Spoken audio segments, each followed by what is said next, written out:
I enjoy the fact that in the church on July the 31st, we celebrate each year the memorial of St. Ignatius of Loyola, the founder of the Jesuits.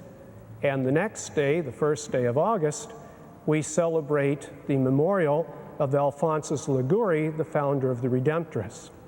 That back to back, we celebrate the memorials of these two great men who began these two great religious congregations. I think it's interesting to note when we look at these men who were very intelligent, had great drive, and ended up being men of great holiness and great wisdom, that neither of them started off with a religious vocation. St. Ignatius of Loyola was a soldier, and it was only after he had been severely wounded that he came to discern his vocation. St. Alphonsus Liguori was a very brilliant young lawyer, and it was only when he badly messed up a legal case, an important legal case, by not paying attention to details, that he stepped back from the legal profession and opened himself to God's call in his life. I think there's a point there for all of us to reflect on from time to time, that the Lord works in mysterious ways, that we should be very hesitant to judge anybody because we don't know what God may still do with them, and that in our own lives as well, we must seek always to be open to God and His guidance, because we do not know what tortuous and winding path He may take us on in bringing us to our final task. In our first reading today, we see the prophet Jeremiah struggling in his vocation, struggling because the people refused to listen. You know, in some ways, maybe the Israel of Jeremiah's time is not that different from our society in our day and age. Maybe like Jeremiah, if we are to be worthy of being prophets of the Lord, which we are all called to through our baptism, we too, like Jeremiah, are going to at times be persecuted. We at times are going to be out of favor with our society because what we say is a condemnation of the way we at times live. Likewise, we look at today's gospel where we see Jesus in his hometown, and we hear him saying to his disciples, "No prophet is without honor except in his own town and among his own people."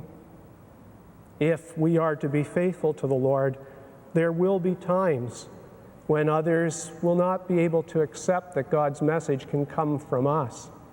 And we must be careful that we do not write off God's message in others simply because we know them and maybe we're not that impressed by them or we're stung by what they are saying to us.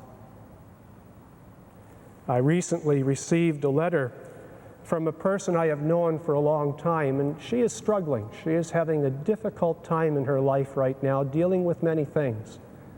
But her letter was both humbling and edifying in the great trust that she has in God and in her willingness to embrace these crosses that she has to bear and to serve the Lord in the midst of these tribulations.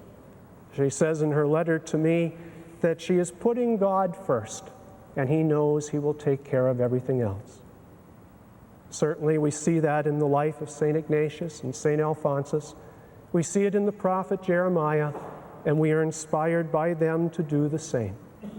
As we continue in this Mass, we ask God to help us to always be open to His prophets and to be willing to be prophets ourselves.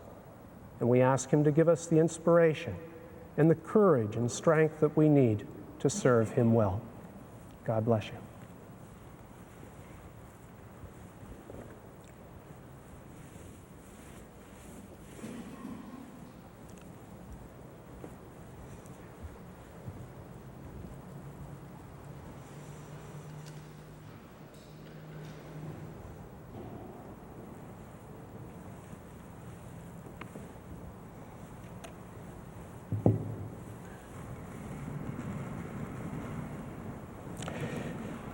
Blessed are you, Lord God of all creation.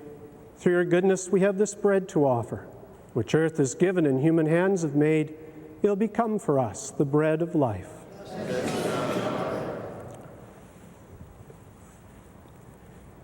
mystery of this water and wine. May we come to share in the divinity of Christ, who humbled himself to share in our humanity.